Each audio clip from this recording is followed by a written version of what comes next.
Hello दोस्तों, आज हमारा सम नंबर है। इसके बाद नहीं, पहले हमने 6 चैप्टर और 7 चैप्टर त्रिकोणमिति वाले पूरे कर लिए। अब आज जो नया चैप्टर शुरू किया हमने, वो हमारा चैप्टर नंबर 8, हमारा चैप्टर नंबर ऊंचाई और दूरी, हाइट एंड डिस्टेंस हमने स्टार्ट किया है, जिसके अंदर एक ही एक्सरसाइज है जिसका मैं सम नंबर 11 करवाने जा रहा हूँ। इसमें सम नंबर 11 के अंदर देखोगे आप, इसके अंदर लिखा हुआ है भी एक मीनार क्षैतिज समतल पर ऊर्ध्वाधर खड़ी है। यदि सूर्य का उन्नयन कोण 30 डिग्री हो तो मीनार की छाया की लंबाई 45 मीटर हो तो मीनार की ऊंचाई ज्ञात कीजिए। अब इसके अंदर देखो, एक मीनार क्षैतिज समतल पर ऊर्ध्वाधर खड़ी है। एक मीनार, हम यहाँ पे ऐसे मीनार बना लेते हैं। एक मीनार है जो कि एक समतल दर्पण पे समतल पर एक दीवार इस समतल पे खड़ी है, सीधी, बिल्कुल ऊर्ध्वाधर सीधी खड़ी है। यदि सूर्य का उन्नयन कोण 30 डिग्री, मीनार की छाया की लंबाई 45 डिग्री। इस मीनार की छाया की लंबाई कितनी दूर है? ये 45 मीटर। जो छाया की लंबाई है वो 45 मीटर बन रही है। अब इसका उन्नयन कोण नीचे से ऊपर, उन्नयन कोण है जो नीचे से ऊपर, मतलब ये कितने डिग्री बन रहा है? 30 डिग्री। तो उन्नयन कोण ये 30 डिग्री बन रहा है इसके अंदर। अब आपने मीनार की ऊंचाई ज्ञात करनी है, मतलब हमने ये मीनार है जो इसको हम मान लेते हैं एच। तो हम ये एक त्रिभुज की शेप बन चुकी है, तो हम इसको नाम लिख देते हैं, इसका नाम ए, बी और सी। हमने इसका नाम दे दिया ए बी सी। अब इसके अंदर जो उन्नयन कोण होता है जो नीचे ऊपर की ओर बनता है, जो इस समतल के साथ जो बन रहा है, इस लाइन दोनों के बीच में, ये उन्नयन कोण है 30 डिग्री। और हमारे पास ये जो शेप है, ये आकृति है, ये त्रिभुज की है। तो हम इसको सॉल्व करेंगे त्रिभुज एबीसी के अंदर। त्रिभुज एबीसी में, त्रिभुज एबीसी के अंदर, त्रिभुज एबीसी में क्या है भी, हमने फाइंड करनी है ए बी। हम लिखेंगे ए बी बटा में जो एक चीज दी हुई है, गिवन है, उसको नीचे लिख लेंगे ए बी बटा में बी सी। अब हमें पता होना चाहिए लंब बटा आधार। लंब बटा में आधार ये होता है tan थीटा। क्या होता है?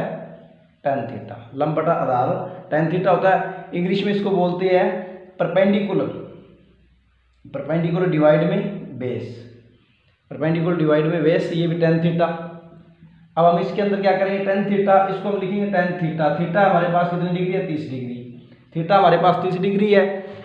अब जो ए बी है वो है एच और बी सी हमारे पास है 45, और tan 30 की वैल्यू होती है 1/√3।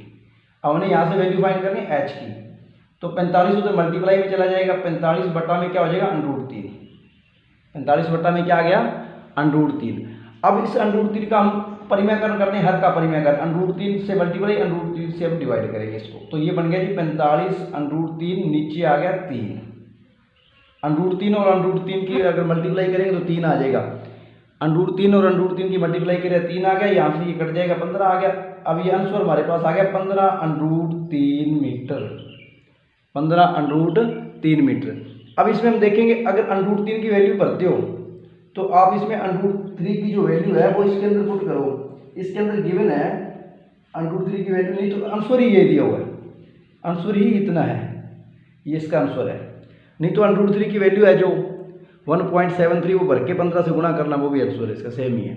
तो मैं आशा करता हूँ ये सम आपको समझ आ गया होगा। उसके बाद ये सम नंबर हमारा था 11। अब हम स्टार्ट करेंगे सम नंबर 12। सम नंबर 12 के अंदर, साफ करते हैं पहले, सम नंबर 12 में क्या लिखा हुआ है? सम नंबर 12 के अंदर है आंधी के कारण, ये मैथ हमारे पास, आंधी के कारण एक वृक्ष का ऊपरी भाग टूटकर क्षैतिज तल पर 60 डिग्री का कोण बनाता है। वृक्ष का शिखर क्षैतिज तल पर वृक्ष की जड़ से 10 मीटर की दूरी पर मिलता है। टूटने से पहले वृक्ष की ऊंचाई ज्ञात कीजिए। इसमें √3 की वैल्यू गिवन है 1.732। अब देखो, आंधी के आने से पहले ये पेड़ पूरा था, पहले हमारे पास ये पेड़ पूरा था, ये पूरा पेड़ है हमारे पास। मैंने ये बना दिया, यहाँ से आधा बना, इसको मैं ऐसे बना देता हूँ, मान के चलो, इसको सीधा करें,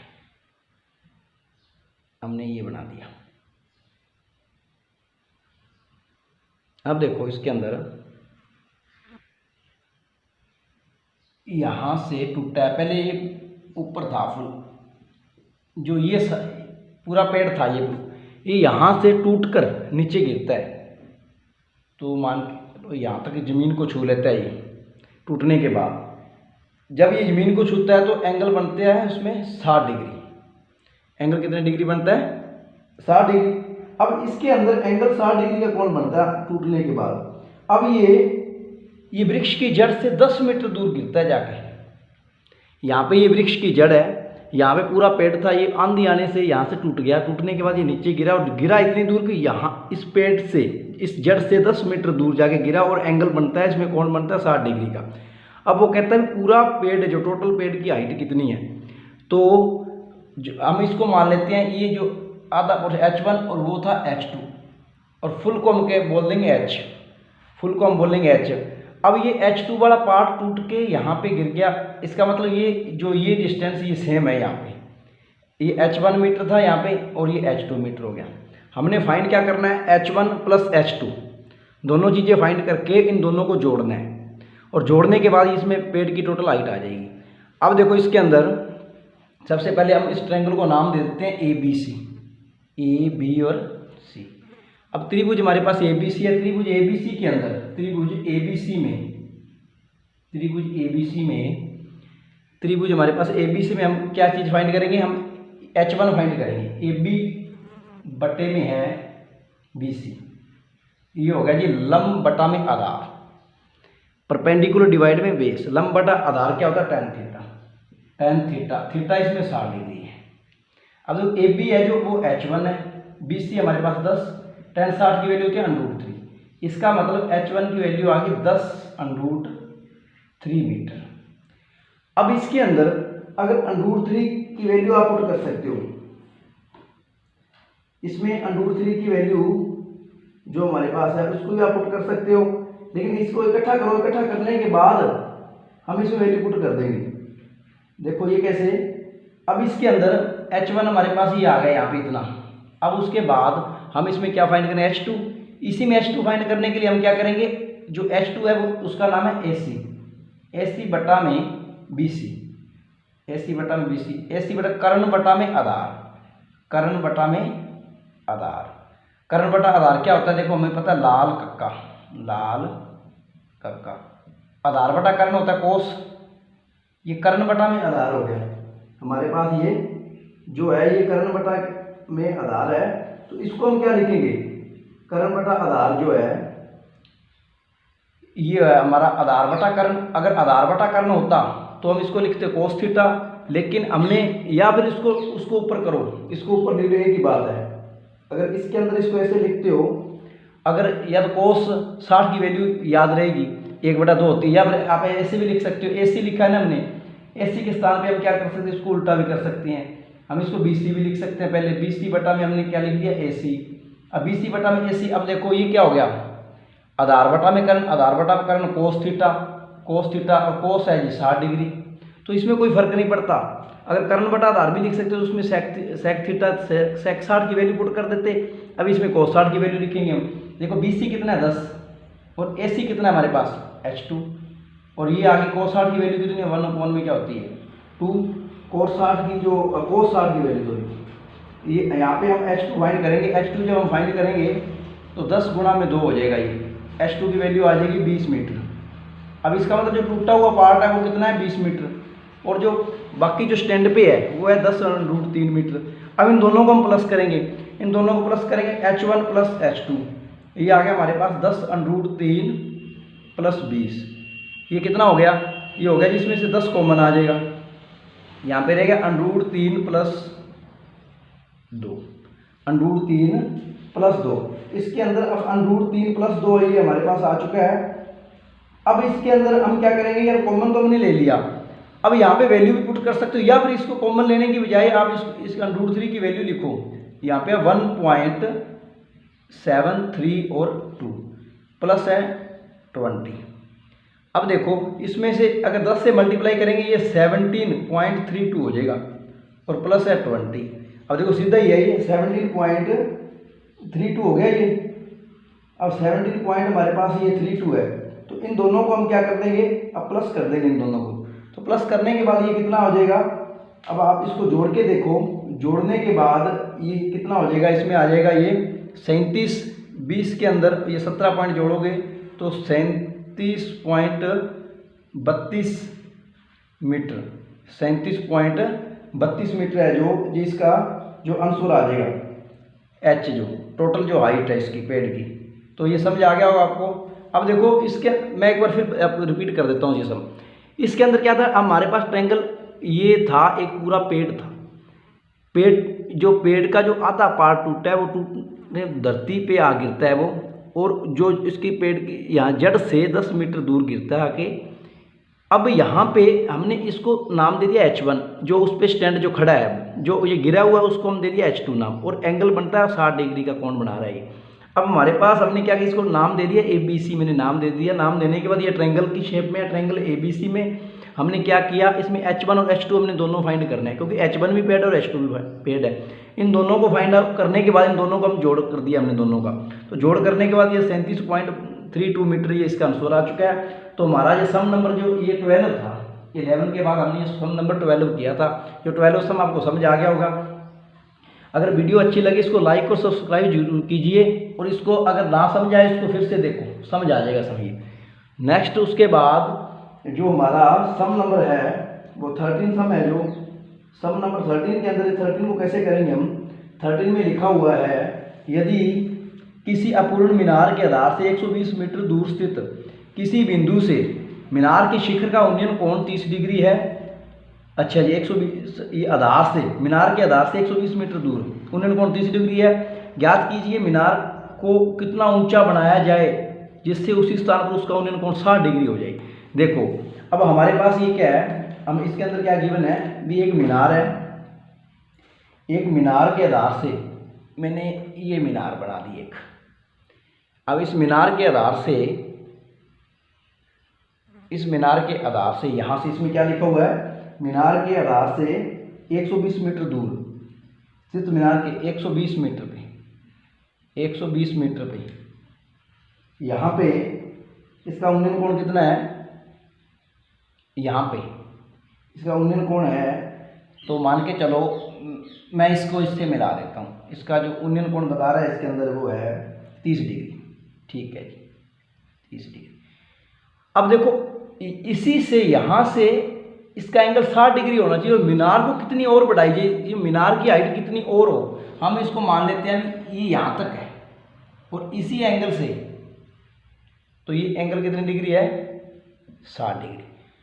तो अब इसमें पूछा क्या है, इसमें ये पूछा हुआ है किसी अपूर्ण मीनार के आधार से 120 मीटर दूर स्थित, मीनार के आधार से 120 मीटर दूर, तो जो मीनार के शिखर का, ये मीनार के शिखर उन्नयन कोण था 30 डिग्री।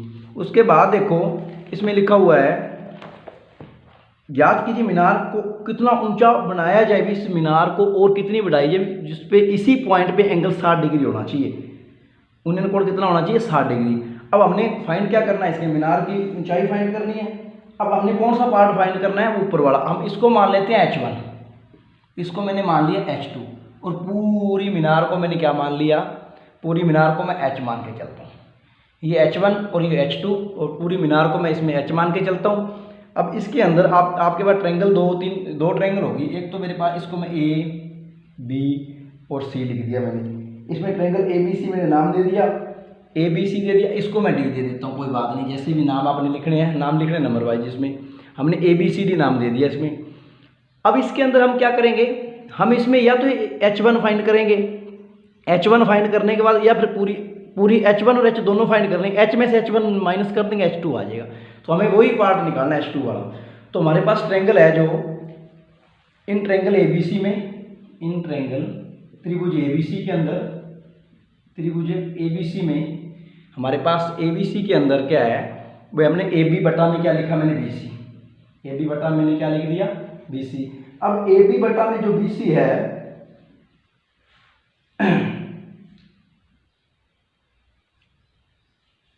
AB बटा में BC, AB बटा में BC, AB है हमारे, ये AB बटा में लंब बटा आधार होगा, ये tan थीटा हो गया।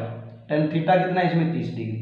अब देखो AB कितना है हमारे पास, AB है H1, और BC कितना है 120, और tan 30 की वैल्यू कितनी होती है 1/√3।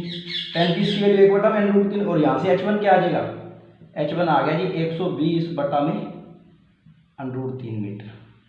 इसका हल्का परिमेयकरण करना, हल्का परिमेयकरण कर दो 120/√3, इसका हल्का परिमेयकरण करो, H1 की वैल्यू आ गई जी 120/√3, परिमेयकरण करो, √3 से मल्टीप्लाई और √3 से डिवाइड, रेशनलाइज कर दिया हमने इसको। ये आ जाएगा बराबर में यहाँ पे 120/√3, नीचे √3 गुणा करो 3 आ जाएगी, यहाँ से कट जाएगा, ये 40 आ गया, हमारे पास आ गया 40/√3 मीटर। ये वैल्यू इसकी 40/√3 मीटर आ चुकी है। अब इसमें जो वैल्यू पुट करनी है आपने, इसके अंदर वैल्यू पुट करनी है तो आप √3 को लिख सकते हो, वैल्यू इसकी 1.732। अब इसमें मल्टीप्लाई करना समथिंग मेरे हिसाब से ये बनता है 69.28 मीटर। 40 हो गया, 40 से 0 करेंगे 17, इसमें लगभग ये इतना मीटर आ गया, इसमें 69.28 मीटर। अब देखो ये तो हमने H1 फाइंड किया है। अब H1 के बाद हम क्या करेंगे, हमारे पास हमारे पास ट्रायंगल दूसरी क्या है, बड़ी ट्रायंगल कौन सी, इन ट्रायंगल त्रिभुज हमारे पास है BCD, ट्रायंगल BCD के अंदर। अब BCD के अंदर हम क्या लिखेंगे, पूरी ट्रायंगल सोल्व कर लेते हैं। हम लिखेंगे BD बटा में BC, जो BD है हमारे पास, उसका नाम है ये H है, ये भी tan थीटा बन गया, थीटा इसमें है 60, इसमें थीटा कितना हो गया 60 डिग्री। जो VD है वो है H, और जो BC है वो 120, और tan 60 की वैल्यू होती है √3। तो यहाँ से H की वैल्यू आ जाएगी 120/√3 मीटर। जो टोटल हमारे पास हाइट है, जो टोटल जो हम विद 60 डिग्री यूनियन कोण को साथ लेकर पूरा 120/√3 मीटर आ गया। अब 120/√3 मीटर है, तो यहाँ पे इसकी वैल्यू भी आप लिख सकते हो, 120/√3 की वैल्यू है 1.732। जब इसको हम मल्टीप्लाई करके देखेंगे 207.840 मीटर, ये इसके अभी मल्टीप्लाई करेंगे तो ये कितना हो गया हमारे पास। अब हमने फाइंड क्या करना है इसके अंदर, ये 207.84 ये हाँ ये आ गया। इसके बाद हम इसमें हमने फाइंड करना है, हमने निकालने सिर्फ H2। जब हम H2 निकालेंगे, मैं यहाँ लिख देता हूँ H2, जब हम निकालेंगे H2 H माइनस H1 कर देंगे। H2 हमारे पास क्या है, H2 हमारे पास है जो 207.84 माइनस H1 हमारे पास कितना आया 69.28। अगर इसमें से हम इसको माइनस करेंगे तो ये कितना बचता है, इसमें से घटा के देखो 9 8 10 8 4, ये बन गया जी हमारे पास 1 पॉइंट डालिएगा यहाँ पे 6 5 और 8 3 और 1 इतना आ जाएगा इसमें, जो इसका आंसर है 138.56 मीटर, 138.56 मीटर है जो इसका आंसर है। उसके बाद सम नंबर ये कौन सा था अपना 13। अब हम करेंगे सम नंबर 14 सम नंबर 14 के अंदर जो क्या लिखा हो वो पढ़ेंगे ध्यान से। पहले सम नंबर 14 ये रहा मैथ हमारे पास। 14 के अंदर एक मीनार के आधार से 100 मीटर दूरी पर स्थित, एक मीनार के आधार से 100 मीटर दूरी पर, पहले सबसे पहले मेन बात यह है, इस रकम को, इस स्टेटमेंट को ढंग से पढ़ो। अगर आपको ये स्ट्रक्चर या आकृति बनानी आने लगी तो सम सोल्व हो जाएगा, 70-80% सम सोल्व हो जाता है। एक मीनार के आधार से 100 मीटर दूरी पर, मान के चलो एक जितना ये बात कह रहा है, एक मीनार है, ये हमने मीनार बना ली, इसके आधार से 100 मीटर दूर, ये लो जी 100 मीटर दूर, 100 मीटर दूर यहाँ पे, ये 100 मीटर हम मान के चलते हैं इसको, मीनार के आधार से 100 मीटर दूर हो गया। उसके बाद क्या कहता है ये, स्थित बिंदु से एक शिखर का उन्नयन कोण नीचे से देख रहे हैं 30 डिग्री है, मीनार की 30 डिग्री है, मतलब यहाँ ये है जी 30 डिग्री। तो हमने क्या फाइंड करना है, हाँ मीनार की ऊंचाई, तो हमने ये वाली चीज़ फाइंड करनी है इसके अंदर। सम नंबर जो 14 के अंदर, सम नंबर 14 में हम इसको सम नंबर जो 14 ये नाम देते हैं इसको। अब देखो इसको कैसे करोगे आप, सेम वही नाम देते हैं इसको, A B और C, हमने ABC इसको नाम दे दिया ट्रायंगल को। अब ABC के अंदर मैंने क्या बताया था आपको, मीनार के आधार से 100 मीटर दूर ये 30 डिग्री उन्नयन कोण नीचे से ऊपर। अब देखो नीचे से खड़ा ऊपर की तरफ देख रहे हैं, इसका मतलब ये। अब देखो हम त्रिभुज लेंगे, हम त्रिभुज ABC में नाम वही देते जाओ, त्रिभुज ABC के अंदर ट्रायंगल ABC में AB बटा में BC, AB बटा में BC, AB का लंब बटा आधार परपेंडिकुलर डिवाइड में base tan theta, tan theta, theta कितना है 30 डिग्री। अब देखो AB कितना है H, BC कितना है 100, tan 30 की वैल्यू 1 बटा में √3 होती है। अब हमने H फाइंड करना है, 100 ऊपर चला जाएगा, √3 नीचे आ जाएगा, 100 बटा में √3 मीटर आ गया। अब इसमें 100 बटा में जो √3 मीटर है, अब इसका हम हर का परिमेयकरण करेंगे। हर का परिमेयकरण मतलब जो √3 नीचे है, जो नीचे है उसी से मल्टीप्लाई और उसी से डिवाइड। यहाँ पे आ गया 100 √3, नीचे √3 की गुणा करेंगे तो 3 आ जाएगा, 100 बटा में 3 गुणा में √3। अब इसको हम कैसे सोल्व करेंगे हम √3 की वैल्यू पुट कर देते हैं इसमें। √3 की वैल्यू जो हमारे पास है ये है जी 1.732 डिवाइड में 3, 1.732। अब देखो 100, ये 100 हमारे पास यहाँ पे ये 100 है। अब इसको हम गुणा करेंगे या सोल्व करें, कैसे करें इसको वो हमें देखना है। इसको हम सोल्व कैसे करेंगे, अब इसके अगर हम इसका पॉइंट हटाते हैं तो नीचे जीरो कितनी आती है 3, कि 3 अगर 2 जीरो इससे कट जाएगी। अब हमारे पास बचता क्या है, ये 3 2 5 और 7 12 और 1 13, ये पूरी ये भागनियों की पॉइंटों में आएगा आंसर इसका। तो हमारे पास बचता है सिर्फ ये 1 जीरो बची, तो हम इसको लिख सकते हैं 173.2 और नीचे 3। अब इसको हम डिवाइड करेंगे, डिवाइड करने के बाद इसका समथिंग जो आंसर है इसका 57.73 मीटर जो इसका आंसर आ रहा है, ये इसका आंसर आ रहा है 57.73। अब H हमारे पास, इसको हम एक कैसे सॉल्व करें देखो, फिर से बता देता हूँ। ट्रायंगल ABC के अंदर AB बटा में BC, ये AB बटा में BC, AB बटी BC ये tan थीटा, थीटा 30 डिग्री। अब देखो H बटा में 100, BC की वैल्यू है 100, tan 30 की वैल्यू होती है 1 बटा √3। अब यहाँ पे H क्रॉस मल्टीप्लाई किया, 100 ऊपर चला गया, यहाँ पे नहीं ये 100 सीधा मल्टीप्लाई में चला गया, H की वैल्यू फाइंड करनी है हमने। अब इसके हर का परिमेयकरण कर दिया मैंने। हर का परिमेयकरण 100 को √3 से 100 √3 की गुणा करेंगे 3 आ जाएगा। अब √3 की मैंने वैल्यू कर दी 1.732 और मैंने पॉइंट हटा के 3 जीरो नीचे लगा, 2 जीरो इससे कट जाएगी। अब 1 जीरो बची, वो मैंने वापस पॉइंट लगा दिया, 3 से डिवाइड किया, आंसर इतना आ गया। हमारा जो 14 सम है ये कंप्लीट है। उसके बाद नेक्स्ट सम नंबर जो हमारा है 15, थोड़ा ध्यान से देखेंगे। सम नंबर जो 15 है, 15 के अंदर क्या है, इसके अंदर देखो आप सम नंबर 15 में 15 के अंदर लिखा हुआ है किसी स्तंभ की चोटी का जो उन्नयन कोण है, किसी भी स्तंभ की चोटी का जो उन्नयन कोण है, उन्नयन कोण समतल पर स्थित एक बिंदु से 15 डिग्री है। ठीक है जी, किसी स्तंभ की चोटी, हम स्तंभ बना देते हैं, मैंने ये स्तंभ बना लिया, ये राजी, उसकी चोटी से कहीं 15 डिग्री दूर ये बन रहा है उन्नयन कोण। यही बात कह रहे हो, स्तंभ की ओर 100 मीटर चलने पर उन्नयन कोण 30 डिग्री हो जाता है। अब देखो स्तंभ ये कह रहा है स्तंभ की ओर यहाँ से अगर 100 मीटर आगे गया, मतलब यहाँ पहुँच गए, हमने मान लिया 100 मीटर आगे डिस्टेंस, यहाँ पे चलने के बाद जो एंगल कितने डिग्री हो जाता है, ये उन्नयन कोण हमारा हो जाता है ये 30 डिग्री, ये हमारा 30 डिग्री उन्नयन कोण हो जाता है। फिर यहाँ पे पहले उस चोटी से यहाँ पे था तो ये 15 डिग्री कोण बना रहा है। जैसे 100 मीटर आगे गया तो एंगल 30 डिग्री हो गया, उन्नयन कोण 30 डिग्री हो गया। अच्छा, 30 डिग्री होने के बाद फिर इसने क्या पूछा है, इसने पूछा है तो स्तंभ की ऊंचाई ज्ञात कीजिए। स्तंभ की ऊंचाई, इसको हम H लिख देते हैं, ये स्तंभ, इसका नाम दे देते हैं A, B, C और D। अब देखो हमारे पास, अब हम इसको मान के चलेंगे ये 15 है, ये 15 डिग्री है, तो 30 डिग्री है, ये बाकी बचा ये पार्ट कितना होगा 150 डिग्री, क्यों लीनियर पेयर ऑफ एंगल, रेखिक युग्म 180, ये 150 हो गया। अब ये 150 है और ये 15 है, तो 150 प्लस 15 165, 180 को सम ऑफ एंगल ऑफ ट्रायंगल, त्रिभुज के तीनों कोणों का योग 180 होता है।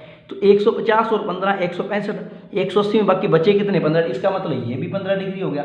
अगर ये हमारे पास 15 डिग्री हो गया तो हमारे पास ट्रायंगल के अंदर तीनों का जोड़ 180 है।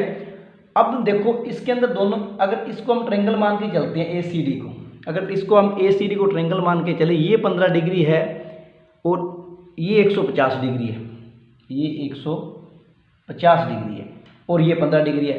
किसी ट्रायंगल के अंदर अगर दो एंगल बराबर है, इसका मतलब ये एंगल बराबर है, तो ये वाली और ये वाली दोनों साइडें क्या होगी, बराबर होगी। अगर ये 100 मीटर है तो हमारे पास ये भी 100 मीटर होगी।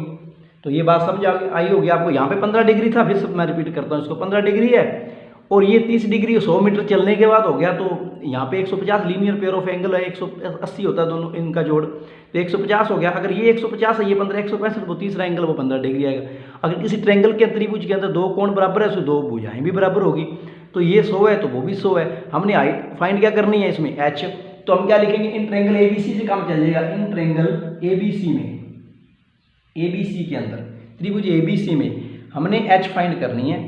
अब इसके अंदर आप कैसे करोगे इसको, अगर इसको आप लिखोगे L बटा में K भी लिख सकते हो, लंब बटा में करण लिख दो चाहे इसको। अगर लंब बटा करण लिखते हो तो ये साइन थीटा होता है।